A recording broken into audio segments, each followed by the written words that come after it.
সালাম ঠিক করে সালাম উত্তর দিতে পারো না, বলবো আসসালামু আলাইকুম। জি স্যার, আসসালামু আলাইকুম। তো তোমার নামে যে এক গাদা অভিযোগ শুনলাম, তো ওদের অভিযোগগুলো এখন দেখছি যে কিরকম বিষয় চোখে দেখলাম। তুমি তো দিন রাত করে বুঝতে পারছি ঘুমাবো, এভাবে ঘুমালে কিন্তু চাকরি ফেলে গেলে খাবো কি? 2 বউ 7টা ছেলে মেয়ে না খাওয়া বলে যাবো স্যার, চাকরি খাইনি না স্যার। এই বাড়ির ঝামেলা অভিযোগ আনবো না। জি স্যার, সব সময় তুমি সজাগ থাকবা। স্যার সজাগ থাকলেই তো শুধু বাচ্চা হয়, সজাগ থাকবো কিভাবে? যেহেতু তুমি থাকতে তুমি পরিণতি নাও না, হ্যাঁ, যেমন ইনসার্টার ডোজেন 28 80+ ডোজেন গোল্ড কফি কত কি আছে, এইগুলো খাবা। স্যার খাবো কি আমি? আনন্দটা একটা মারছি, আমি যখন যাবো আপনার বউকে খাওয়াবে। ও স্যার বুঝছি, আমার স্ত্রীকে খাওয়াতে হবে। হ্যাঁ, এটা স্ত্রীকে খাওয়াবা, ঠিক আছে? আর ঠিকঠাক করে ডিউটি করবা। জি স্যার। ওকে স্যার, স্যার এই মাসে একটু বেতন বাড়ানো যায় না স্যার? হ্যাঁ, যেভাবে ডিউটি করতেছো তুমি, বেতনকে তোমার 36 দিনের বেতন করা উচিত। দেখা ঠিকঠাক করে ডিউটি করো। ওকে স্যার, করে দেখা যাবে। সালাম স্যার। ওকে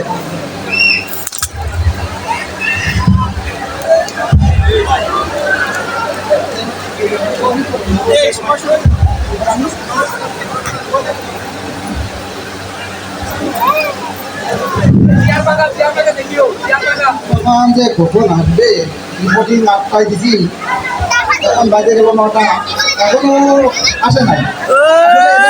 আমার চাকরি বাকরি করা বৃষ্টির কান্না দেখে কি বসা মানে অফিসে আসলো, ও আমি তো 1 ঘন্টা পরে আছি, কল্পনাই করতে পারতেছিলাম না বস কিভাবে আমার সাথে আগে আসে অফিসে। কপালে কি আছে কিনা এই হাজির কোথাকার রিপোর্টিং পাঠিয়েছিল ভাই 8টা ছিল বল, 8টা এখন বাজে কয়টা? এখন 9টা বাজে। 9টা বাজে, আপনার ঠিক মতো তো করতেও পারেন না, আবার রিপোর্টিংও আসেন লেট করে। সরি বল। আপনার আসলে আপনি তো কোনো দিকে পারফেক্ট না। এখন আপনি আপনার আগামী বছরের আগামী মাসের টার্গেট কত ছিল? গত মাসে খেলাধুলার খবর আমি রাখি না, কিন্তু আসার সময় দেখে আসছি ভারত 4 রানে টার্গেট দিছে, বাংলাদেশ 217 রানে 7 উইকেট। বাংলাদেশ জিতবে। আমি টাকা বলছি, টাকা বলছি 7 লাখ। 7 লাখ কেটে দিয়েছে। আর 7 লাখ কি শ্বশুর বাড়ি দিতে আসছে? আমার শ্বশুর বাড়িতে তো জায়গা নাই। তো আচ্ছা কোথা কোন সমস্যা নাই। 7 লাখ কি হবে? বেঁচে ফেলবো। বেঁচে ফেলতে মাসে কয়দিন চলে? 24 দিন। 24 দিন তো চলে, 6 দিনের ভিতরে আপনি 7 লাখ বেচা পসিবল? আপনি কোনো টেনশন নেন না বাবা, দায়িত্ব আমার দিয়েছেন, আমি সেটা বুঝে নিচ্ছি, যেভাবে হোক বেঁচে ফেলবো। আপনার যে 4টা নতুন আইটেম আসছে, আপনার ধারণা আছে আপনাকে যে মেল করা হয়েছে, আপনাকে এটা ধারণা আছে? জি বাবা। কিভাবে সম্ভব আপনি বলেন? আমি বেঁচবো না, যেমনি পারি বেঁচবো, আপনি কোনো টেনশনই করবেন না। আমি তো টেনশনে আছি এমনিতে আপনার নিয়ে, ওই সময় আমার চাকরি যায় অবস্থা। এখন আপনি ঠিকভাবে চাকরি করলে ভাই করেন, না করলে আপনার মতো পথ পাবেন। এই বকসকর করে আমার অফিস চলবে না, ঠিক আছে? আপনার জন্য আমি চাকরি হারাইতে পারবো না। এখন আপনাকে আগামী মাসে আমি এই বছরে প্রমোশন দিতে চাচ্ছিলাম, আগামী না হলে আগামী জানুয়ারির 1 তারিখ থেকে আপনাকে ডিমোশন দিয়ে আমি ওই ডিমোশনকে বলে দেবো যে ডেলিভারি ম্যানের সাথে কিন্তু আপনার একটু চাকরি দেয়, না হলে আপনার দ্বারা এগুলো সম্ভব না। আপনি কারণ টানবেন কাজের কোথাকার, কীভাবে টাকান কাজের কোথাকার।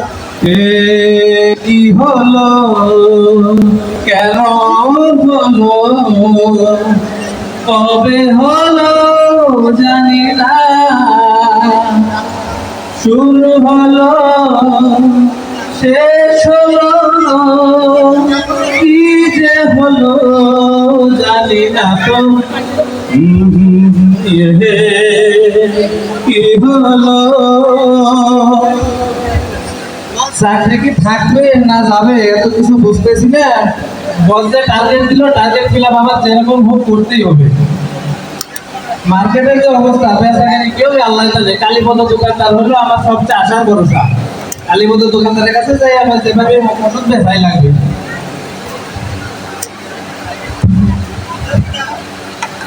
ব্যস্ত মনে হচ্ছে। ও দাদা, দাদা আদাব। কে আর ভালো আছেন? আপনাকে চালাই কি ভালো থাকার উপায় আছে বলেন কি?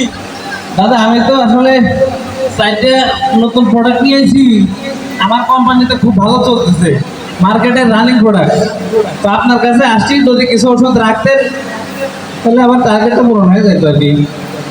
দাদা সাইডটা ওষুধ হচ্ছে ফুসফুস 20, ল্যাপটিন 40, ক্রিমিনাল 5 আর সেগামাইসিন 500।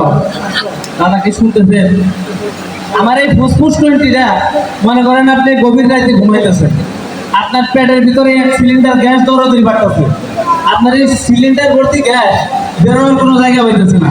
এই সময় আমার এই ফুসফুস 20-র একটা ট্যাবলেট যদি আপনি খাইতে পারেন, আপনার পেটের গ্যাস কোন দিতে ফুস করে বাইরে যাব আপনি কল্পনা করতে পারবেন না।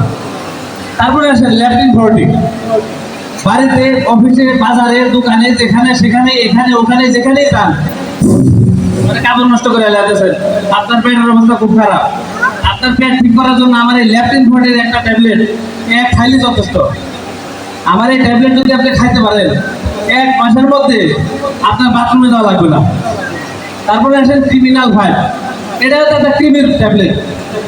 আমার এই ক্রিমির ট্যাবলেট মনে করেন আপনি রাতে ঘুমাইতেছেন, আপনার পেটের ভিতরে ওই 1 ঝাঁক ক্রিমি আপনার মলদারে এসে মিস করবে। এই সময় আপনি কি করবেন? আমার এই ক্রিমিনাল 5-এর একটা ট্যাবলেট যদি আপনি খাইতে পারেন, তাইলে আপনার মনে করেন যে সব মইরা জায়গায় শেষ। তারপরে আসেন সেগামাইসিন 500, এটা তো একটা অ্যান্টিবায়োটিক। ধরেন আপনি একটা সময় প্রেম করতেন, আপনার প্রেমিকা আপনার ছেড়ে চলে গেছে, এই কারণে আপনার শরীর এবং মনের উপর যে চাপ আসছে, এই চাপটা দূর করার জন্য সেগামাইসিন 500-এর একটা ট্যাবলেট আপনার একটানা 5 দিন খাইলে ওই মেয়ের প্রতি আসক্তি কমে যাবে। এটা প্রায় অনেকেরই দরকার আছে, তখন আপনি সব ভুলে দেবেন।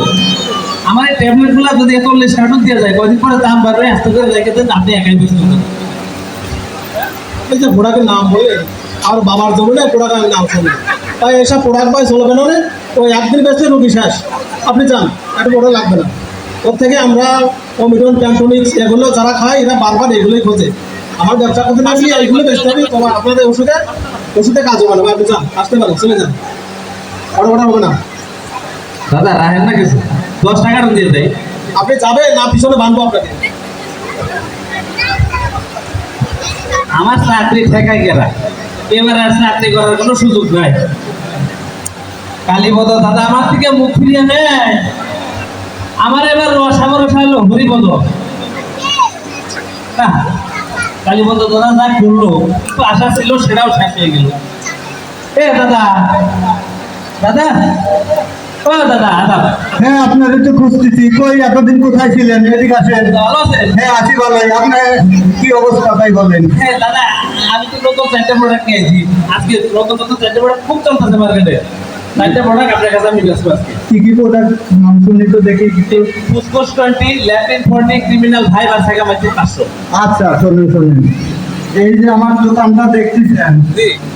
এইখানে প্রতি মাসে 25,000 টাকা করে ভাড়া দিই, 10 লাখ টাকা সিকিউরিটি দিচ্ছি। মাশাআল্লাহ। আমার সেলসে শুধু ইনসাফটার, শুধু ওষুধ। যাদের পেটে লাঠি দিয়ে একটা অক্ষর বাড়ায় না, তারাও এসে বলে যে প্যান্টোনিক্স 20 দেন, ওমিডন দেন। আপনি এই আজে বাজে ওষুধ তো চালাতে পারতেছি না। এই লাল, আমার কম্পাউন্ডারটা কোথায় যে গেল? ও এই যে তো আপনি 2 বস্তা ওষুধ দিয়ে গেছিলেন, দেখেন কি অবস্থা। ও দাদা, দাদা পুরো কার্টুনে বেচেন না কিছু আছে? আরে দাদা, 100 পিসের মধ্যে অলরেডি 2 পিস বেচছেন। দাদা আপনি পারবেন, আপনাকে দিয়ে হবে। দাদা শুনেন, এই যে বাকি যে 98 পিস আছে, এটা আজকে রাত্রেবেলা গভীর রাতে বাসায় দিয়ে যাবে। এটা দাদা হজমের ট্যাবলেট, আপনি আর ভাবি মাঝে মাঝে খাবেন, সব ঠিক হয়ে যাবে। এটা ক্ষতি করার কিছু না, সমস্যা নেই। আস্তে আস্তে খাইতে খেতে 98 প্যাকেট শেষ হয়ে যাবে। শুনেন, আমি আপনাদের 40 কার্টন দিয়ে যাবো। দাদা আরেকটা কথা আমি ভুলে গেছি, আপনার জন্য তো কোম্পানি একটা গিফট পাঠাইছে দাদা। কই দেখি। এই যে সেই গিফট। ও, তো আপনার যেরকম প্রোডাক্ট সেই রকম গিফট চলে, এগুলি মার্কেটে চলে না। দাদা শুনেন, আমি আপনার জন্য সামনের মাসে এমন গিফট পাঠাবো, আপনি দেখে খুশি হয়ে যাবেন। ওটা নিয়ে কোনো টেনশন করবেন না। গিফট করা লাগবে, আপনারা এটা দেওয়া যাবে, সমস্যা নেই। আজকের মতো এটি রাখা দেন, বাসায় নিয়ে যায়, আপনার ভাবি খাইতে গেছে সেটা যাবেন, আমি আর 40 টাকা দিয়ে যাই, বুঝছেন? আচ্ছা তাহলে দিতে পারেন, সামনের মাসে টাকা দেবো বিক্রি করিয়া, তার আগে দেবো না। শুধু ইনসাফটার ওষুধ পাই, তার জন্য আমরা কিন্তু কোনো বাইরে কোনো অবস্থাতেই বিক্রি করতে পারতেছি না। শোনেন, ওরা নাম নেয় ইনজেক্টর, সব কিছু ইনজেক্টর ছাড়া বোঝাই না 10 লোক এখন। দেখেন পুরাটাই একটা প্রোডাক্ট আছে, সব ইনজেক্টর, সব দেখেন শেষ পর্যন্ত আমাদের বোঝাই ইনজেক্টর মাল। দেখেন আপনার মাল আমি পায়ের নিচে রাখি দিন, যদি কারো ঘোড়া দিয়ে বিক্রি করে পারি তাহলে ঠিক, না হলে নাই। দাদা মানে তো সব জায়গায় একটু থামেন, আপনি ইনসেপ্ট করে বেচেন, কোনো সমস্যা নাই। আমার ঠিক আছে। কেউ ফার্মাসিউটিক আছে প্রোডাক্ট কেনা বেচবো, যদি আপনি না বেচেন। ওই যে দেখেন কোন জায়গায় আর কি ডেলিভারি বাকিতে দিলে আমি আসি। আমি 40 টাকা পাঠিয়ে দেবো, নি জায়গাটা গিফট করবেন। আচ্ছা 40 টাকা রাখি, 20টা লিখে দুটো রাখ। আদা দাদা, ওকে আচ্ছা। হাই রে, টার্গেটটা মনে হয় হইলো শেষ মেশ। কত বছর, কত কিছুর পরে আমার এটা তুমি মেও ফার্মাসিউটিক্যাল ডেলিভারি ম্যান না? ছাড়া কি করছো তুমি? তোমার তো দেখে মনে হয় না তুমি ডেলিভারি ম্যান।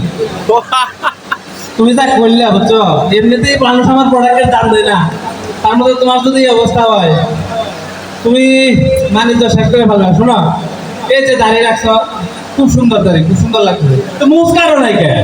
বস মুস্কার তো সময় পাই নাই। সময় পাও নাই না?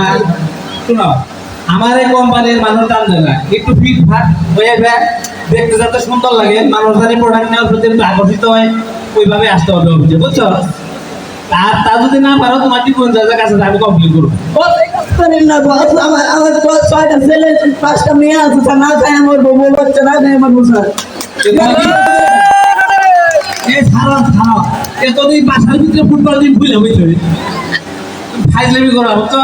তোমার বাসার ঝামেলা বাসায় রাখো, ওইটা মার্কেটে আইনো না, একটু ঠিকঠাক মতো ডিউটি করো, তুমি অনেক বড় হবা, কোনো সমস্যা নাই, ঠিক আছে? আসসালামু আলাইকুম বস। ওয়ালাইকুম আসসালাম, যাও ডিউটি করে সাবধানে টাকা নিয়ে যাও। আমার ব্যাগটা ভালো দিচ্ছে রে।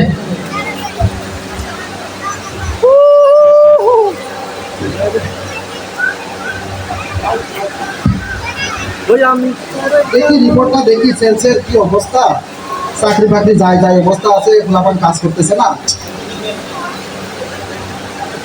সেলস তো হারুন সাহেব তো ভালোই করছে, ওটা নাকি 1 লাফে গাছের মাথায় উঠে গেছে মনে হচ্ছে।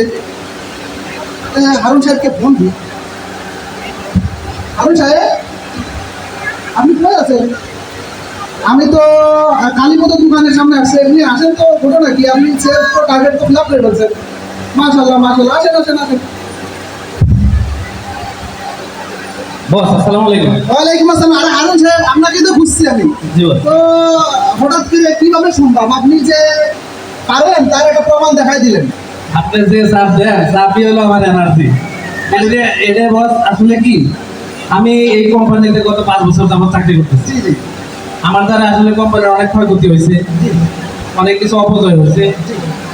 আমি আসলে অনেক ফাঁকি ঝুঁকিও দিচ্ছি। আচ্ছা আমি গত কিছুদিন আগে রিয়ালাইজ করছি যে আসলে এগুলো আমার দ্বারা ঠিক হচ্ছে না। এই কোম্পানির বেতন থেকে আমার সংসার চলে, আচ্ছা, এখন আমি যদি ফাঁকি ঝুঁকি দিই, এটা আসলে আমার নিজের জন্য ক্ষতি। তা তো অবশ্যই। আর আমাদের কাস্টমার যারা আছে, তাদের সাথে আমরা যখন কথা বলি, তারা কি চায় সেটা যদি বুঝে শুনে জেনে তাদের সাথে আমরা কথা বলে বিক্রয়টা শেষ করতে পারি, তাহলে আমাদের বিক্রয় বৃদ্ধি করা সম্ভব। গুড। তারপরে আমরা যখন বিক্রয়, তার কাছে প্রোডাক্ট ডেলিভারি দিয়ে টাকা নেওয়ার আগ পর্যন্ত পণ্যের মান, তারপর অফার যদি থাকে, সব কিছু তাকে জেনে বুঝে বলার পরে পণ্য ডেলিভারি দিয়ে টাকা আনতে পারি, সেটা আমাদের কোম্পানির জন্য লাভজনক। মাশাআল্লাহ। বস আমার জন্য দোয়া করবেন বস। ইনশাআল্লাহ। আসলে আপনার যে মাথায় এত ব্রেন, আমার আগে ধারণা ছিল না। আপনার এই যে আমি বকাবাজি করছি, আর যে আপনার যে নতুন উদ্ভাবনী আইডিয়াটা, এই আইডিয়াটা আসলে আমার চমৎকার লাগছে। ধন্যবাদ। এই আইডিয়াটা যদি আসলে আমি আমার স্যারের সাথে শেয়ার করি, তাহলে আপনার প্রতি খুশি হবে, আমার প্রতি খুশি হবে। তো চলেন আপনার এই নতুন উদ্ভাবনী আইডিয়াটা আমার স্যারের সাথে শেয়ার করি। অবশ্যই বস। ঠিক আছে, চলেন।